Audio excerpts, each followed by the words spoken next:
All So right. here we go. We got Matt Zeigler round two, folks. You're gonna Ding, you're ding, gonna ding. love Let's this. go back in. So Matt, I want you to take off on exactly where we were just talking about survivalship and how that room looked and then how you eventually got to some point with an E, folks, an E. Yeah.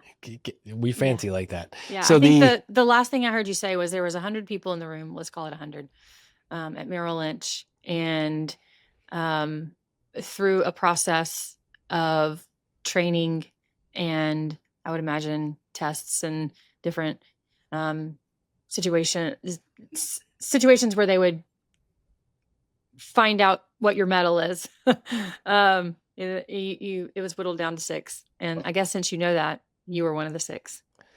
I was one of the 6. Still don't know how, but I made this point on the last one. I was trying to make it in the music industry when this little thing called the internet came along. And then because I have impeccable timing, I decided to join the financial industry when this little thing called the global financial crisis, aka the worst thing that has happened since the global Great Depression, was taking place. So I have a knack for these things. I am an excellent market timer, just in the wrong direction, if you ever want to pay attention. So the training program goes from like 100 people down to like 6 of us at one point. It is dark, dark days. I am by far the dumbest person in the room as far as I'm concerned, but I'm figuring out how to get just enough business done to like stay an inch above like the threshold hurdle and get through that period.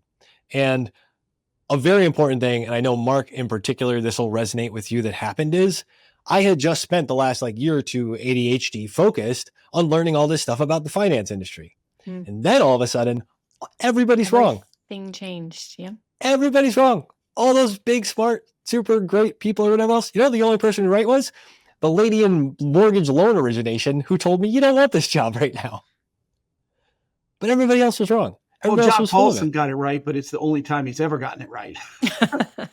And he is a very humble man. I don't know if you've ever talked to him. He's an incredibly humble man and way more self-aware of that, because I always wondered that question too. With him, you haven't heard from him, right? Michael Burry got it right too. He's less humble. But those of you who know me know that my favorite statement is the Forecasters Hall of Fame has 0 members, which we continue to see today. And the good news about Mr. Paulson, obviously, I don't know him, is he is very well aware of that. The great excess returns interview that I didn't get to do, but got to do some of the prep for with John Paulson. I'll make sure I send it to you because it was one of those. I want to read that. Yeah, it was really good. It was really good. So knowing everybody's wrong sends me down this complete other rabbit hole, being like, all right, well, who got pieces of this right? Yeah. And where can I find things that had like ideas of it? And I learned a bunch of important lessons, like inside of Merrill. I learned some really great stuff from David Rosenberg and Rich Bernstein, who were there at the time. And they had, it's like, how can somebody be kind of right about something, but also very wrong? And both of them were like, avoid financial stocks. We know we are one. Hey, our company doesn't even, oh yeah. Best part of this story, I'm not even at Merrill for a year before the company is dead. Right. And has been sold back to my prior employer who let me go. Right. That's fun. The old boss calls me. He's like, hey, welcome back. I was like, oh, this is how this works. Now I get it. Wow. Man. Good times when you're crisising. So I survived that thing. I learned from some people, and that is part of, in that post-financial crisis period, that's where I start finding people like reading Barry Ritholtz's stuff. That's where I start to find Colin Roche's stuff. That's where I start to discover all the behavioral finance literature, going back a few years prior to the crisis, and, as well as like the works of like the Daniel Pinks of the world and the people like that, the Gladwell stuff. And I start going, if all these other, like, I watched grown men cry in their office during that period. It's like, you're the 40-year veteran and you're sitting here crying. There was a story in the office about, the big shot advisor who basically got divorced right before the crisis, and how before the crisis, I'm hearing this guy mocking, real character here, people, mocking his ex-wife because she was so dumb that she sold all of their Merrill stock. Oh. what an idiot she is. It just proves it because I am 100% or whatever in my Merrill stock. What an idiot she was. I remember No home walking country that guy bias after. there. Yeah. Pervasive. Lots of these people. Or, sitting with the guy in front of his Bloomberg, like crying because he had put his, he was like, it's one thing for me to have put my own money into it, but it's another thing for some clients. But like he put his like in-laws into the Fannie and Freddie preferreds and the stuff, that one that all froze and basically got zeroed for a while there. And just being like, oh, these are smart people. Right. Mm-hmm. And some have character and some have integrity and some don't. But like, if they don't learn this, this is my chance to climb this ladder. And that became really, the ADHD got focused on all these other areas of what can I learn that these people clearly never learned. And they didn't have a crisis to learn it in. They just came up in a different environment. Right. But that became an unbridled obsession of like, how can I learn more about this stuff? Because now I'm interesting, because this just rippled across the whole world and a couple more years under my belt. So unlike, I don't think I actually understood the whole how music got disrupted by the tech, by the booming of the internet first. I think I finally figured that out like a couple years ago. So maybe another 10 years till I can tell you what happened in the financial crisis. But it's a slow awareness of how everything is connected that I'm always going to be drawn to. So bear with me while I get through this analogy, because it's going to sound super weird when I first start saying this. But it kind of occurs to me that what happened for you during that time was you went from thinking, I know nothing, everybody else around me knows everything, to everybody knows nothing, so here's my shot. And it's kind of, they give you the advice when you're on stage, if you're nervous about being on stage, to picture the audience naked, right? Because it levels that play, like it takes you out of this, I'm in the spotlight, no one else is, to we're all on the same level and I don't have to worry about my insecurities. I can put those aside because I have an opportunity here to make an impact or a difference, and it seems to me that maybe that was one ingredient in timing piece that was important for you. Is there a way to, because I would say there seems to be a similar kind of cultural feel now in financial services. Things have been working pretty well in the tech industry and in the kind of the big name stocks for the past, we'll call it at least 12 years, maybe a little more. And there's I would say kind of a similar sentiment of like, if you're coming in right now, you don't know anything, everybody else does. How do you, like, is there a way to fabricate that without a global financial crisis? Is there a way to get past that barrier? I think you can only learn this by external experiences. And that's another really important part here. Mm. You can only learn that by external experiences. You can only have the world basically rock you with some curveball that levels the playing field or creates the next opportunity. And that's that whole, whatever happens creates the next opportunity. You just have to figure out what you're going to jump on for that. And I'm sure like the version of what you just described is coming. That's going to happen. Not in any way that any of us can imagine definitionally, but at the same time, it's going to happen. So just, we have no idea the trigger, and it all works fabulously until it doesn't. Right. There's black swans, there's gray swans, there's white mooses. All these things exist. And we just have to be, and this is really the part of the job and the part that I started to learn at Merrill. The real part of the job is just communicating to help clients get through the stuff that they need to survive and understand, to just you got to just keep moving forward. Yeah. There will be external shocks that are going to set you back. There's going to be Grexits and there's going to be Brexits and there's going to be COVID pandemics and all this stuff. But we just have to be, all right, can I be your sane friend who can help talk you through this thing? And there's one more piece that I want to say specifically about the Merrill thing, and then I promise we can actually get to the Sun Point with an E thing. And that is, during that period, even though what you just said, Jess, was completely understood by me, that I thought everybody knew everything and I was the one idiot who didn't know anything, even though all of a sudden I went, I'm realizing I'm more curious about a bunch of this stuff. People go right back into the old behaviors and they never ask these questions. Yeah. And like, they're not reading like pragmatic capitalism and turning around the meetings and saying like, actually, I don't think this QE is inflationary because it's just an asset swap. I'm the obnoxious 30-year-old saying that.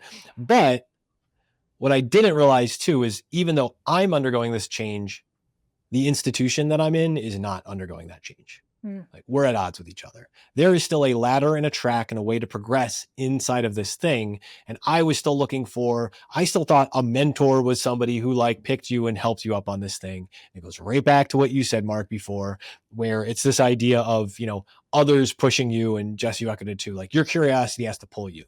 And when you are in a giant organization with a career ladder and all the stuff that comes, you have lots of people who want to push you, and they'll make it sound like you're aligned because the alignment will be like, oh, you'll get my book of business someday, or, oh, you'll do this someday. Because it's in their best interest, not in yours. If there's money involved in the mutual best interest and somebody is holding that back from you, like you're getting pimped, and you need to recognize that's what's actually going on.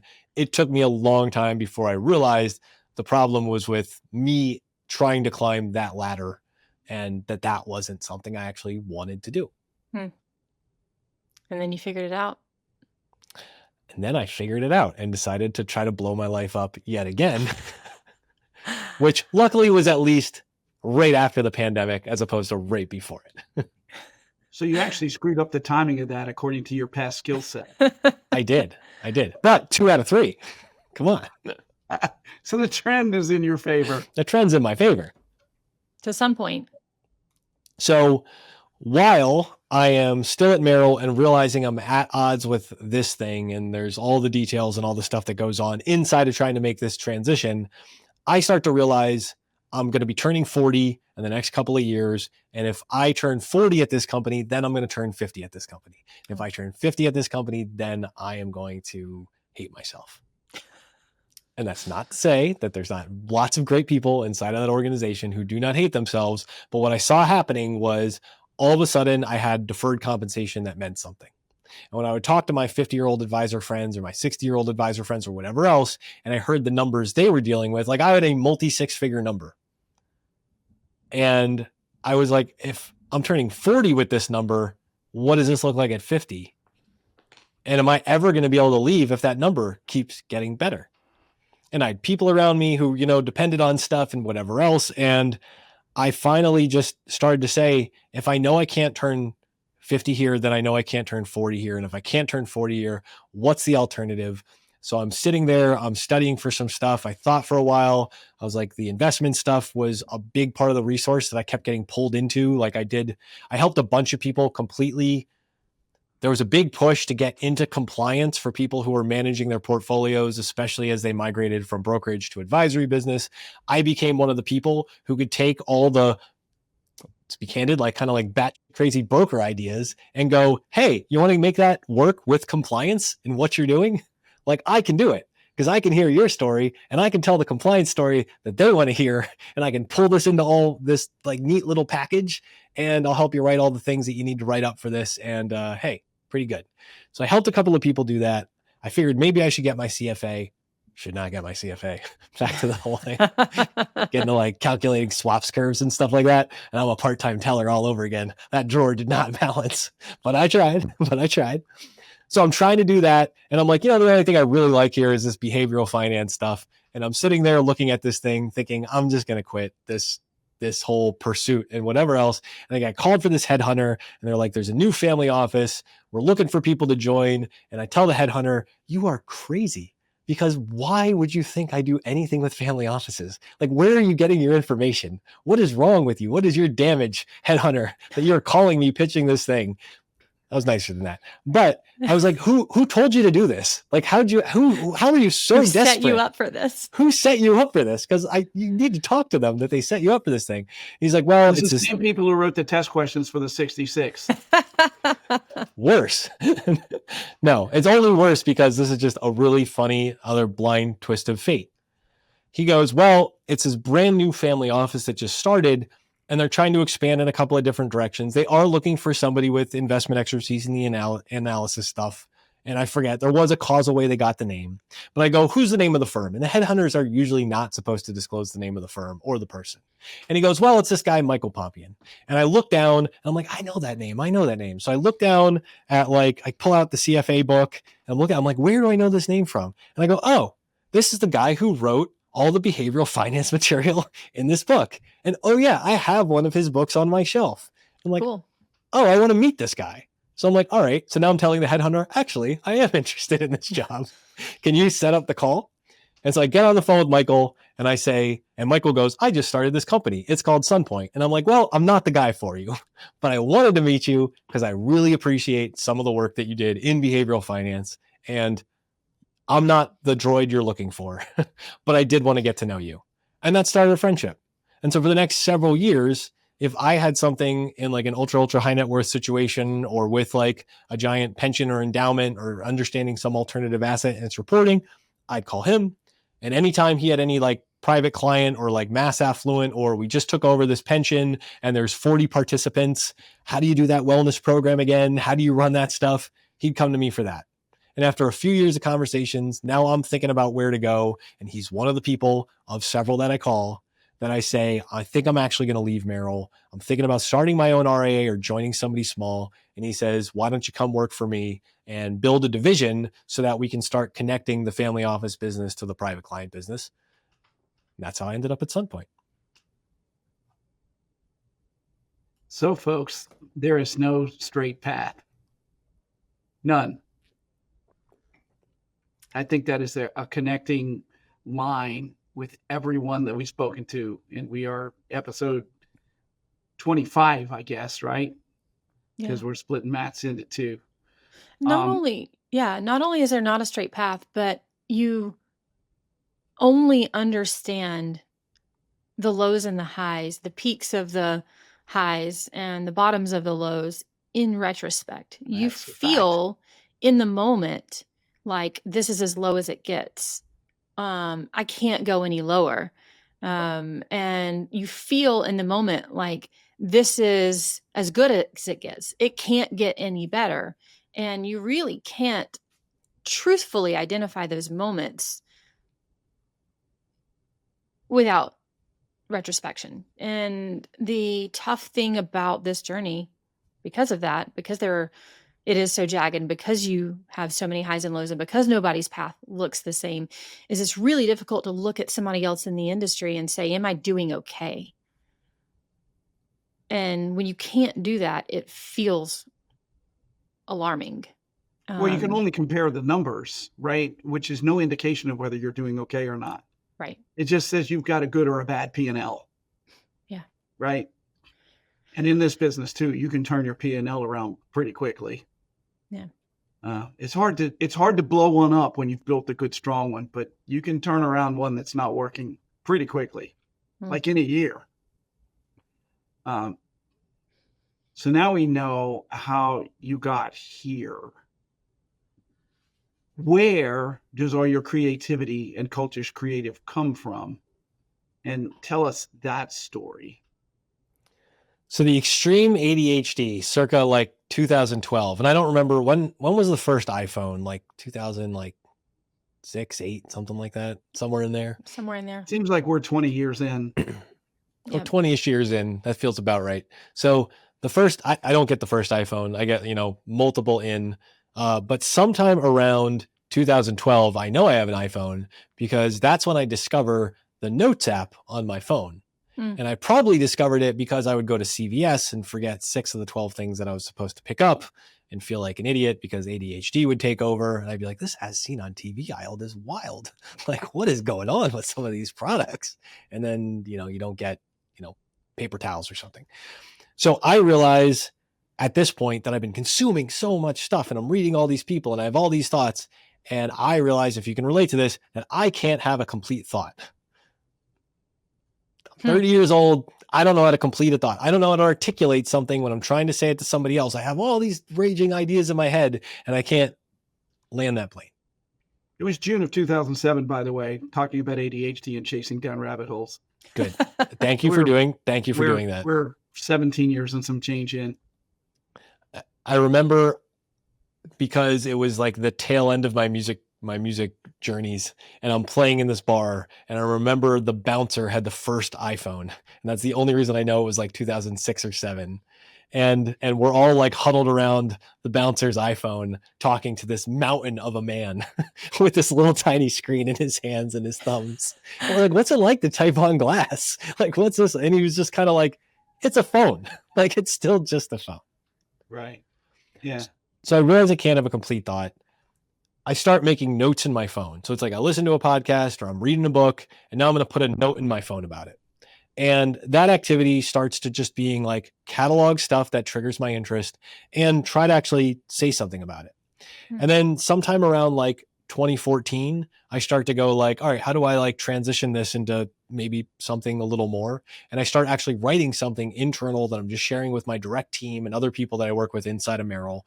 And I start just like summarizing some of the stuff from research, and just, occasionally I'll slide something in there that I'm amused by and whatever else. And I start writing this thing internal there, which ends up making a whole bunch of people madder later, but that's a whole other petty conversation that maybe I'll leave that out. So the real thing happens is in like 2017. And do you remember, did you guys read so Farnham Street before it was Farnham Street? How was Shane Parrish on your radar? Yes. So full credit to Shane Parrish for this. The original site, and I'm pretty sure I know who originally pointed this out to me. It was, do you remember the original site address? I do not. I believe it was just numbers, and I don't know off the top of my head, and it was Berkshire Hathaway's zip code. And so you would do like whatever, the 5-digit number or whatever, like .com or whatever.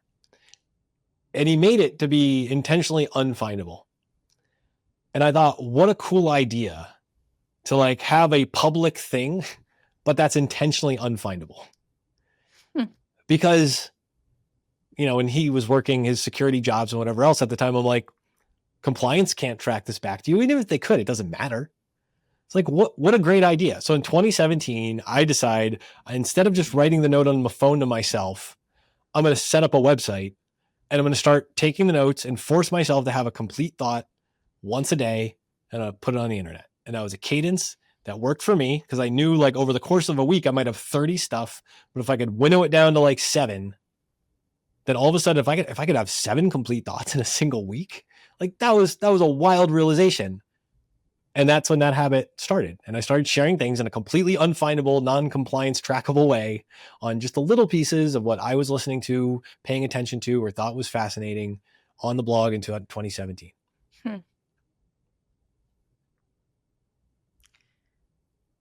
It's wild how these pieces of life that I would argue seems like you knew was intuitively important to you. It may not be, your note app in your phone may not be making you any money, but it was important to you to write down your thoughts. And then it was important to you to identify a way to complete a few of those thoughts. And then it was important to you to put those completed thoughts out into the world. And now it's important to your business. But it wasn't a business move then. It was just important, and you noticed it, and you cultivated that. And I think that is an important part of the journey into, let's call it 40s, Mark, with your decades of experience. I can't remember that far back, folks. I'm sorry. I'd say you could add to it from here, but it's there's so much that makes sense now that for so long I might pick up and do a blog for a bit and then put it back down. And I thought to myself, because I put it down, I'm a failure, or that's not a thing for me. It's not about stopping and starting. I think it's more about paying attention and trusting yourself that when something shows itself to be important to you, there's a reason for it. And you may not know it for a while, and that's okay. So there's 2 parts to that, right? One part is there are certain things that are just in your heart or soul or whatever you want to call it. And whether you want to call it woo or whatever you want, I don't care. I mean, I'm a scientist by nature and training. I have an accounting degree. I have most of a chemistry degree. Um, you know, but it doesn't matter. Some of these things just are. You can't explain them. And then the other thing I would say to you, Jess, that you're, I think, discovering at your very, very young age, is that it's very rarely no. There's a lot of not now. And that, I think, is, there's part of that, all of that in Matt's story, which is a wonderful and creative and fascinating story. And we could probably talk to you for days. Yeah. And very much appreciate your time here. Yeah. Wrap us up with what's next. Yeah. What is next? 60 seconds. Go. So what's been crazy about this whole thing is I realized I was writing stuff. I call it a personal archive, and personal is very deliberate because this is just what's interesting for me. Not trying to sell anything, not trying to tell anybody. I'm making an archive, a library that I can go check in on and pull ideas out when I want to talk about stuff. Yeah. And 7 years of doing that habit is a lot of posts. It's really great to go back and search for stuff, but that's how I explain things to people. That's how I talk about people. That's how I do this stuff. And I had the realization about a year ago when I started to get more into the video stuff, which there's a funny sidebar story about literally the college friend who gave me the name Cultish Creative. My dear friend, Amy Mertz, A.E. Kincaid, successful author and marketer in her own right these days. She said to me when she said, "Oh, Cultish Creative is a good name. You should run with that." And she was also like, "Why are you writing this? You should be doing video. You're on stage. You're not writing. Like, why are you not doing video?" And she said that to me, 7 years ago. And it only took me 6 years to listen to her.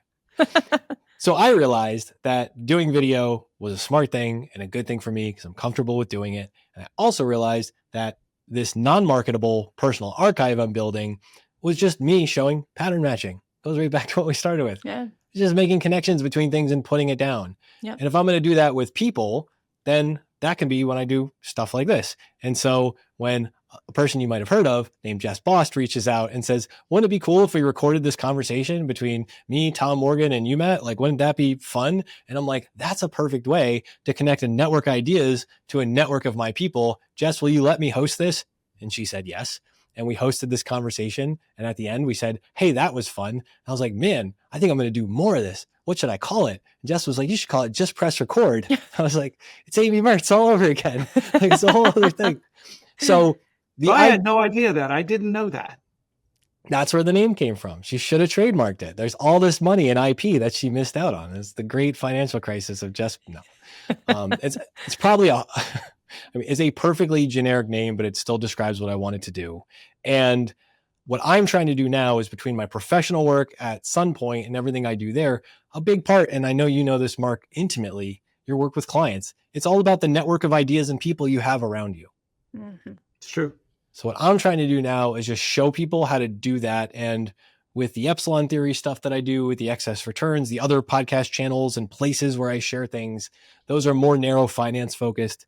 The idea with Just Press Record was that's not the only thing I care about. So how can I totally broaden this out and, pair Vic Ruggiero from the Slackers, like one of my favorite bands for 30 years, who got their first album on Billboard a year ago. How can I pair him with the chief customer officer from HubSpot, Christina Garnett?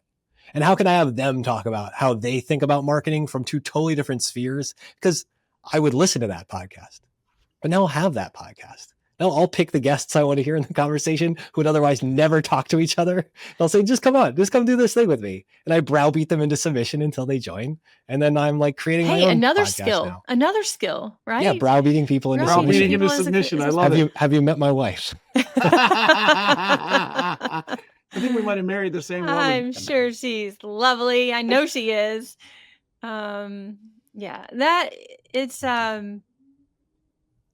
everything about what you've built is it just makes me happy. It makes me happy to hear that all these things have merged. I know there will be other things to come as they as you continue to build and cultivate and just press record, and be creative and allow things. I know there's going to be other things to add to it.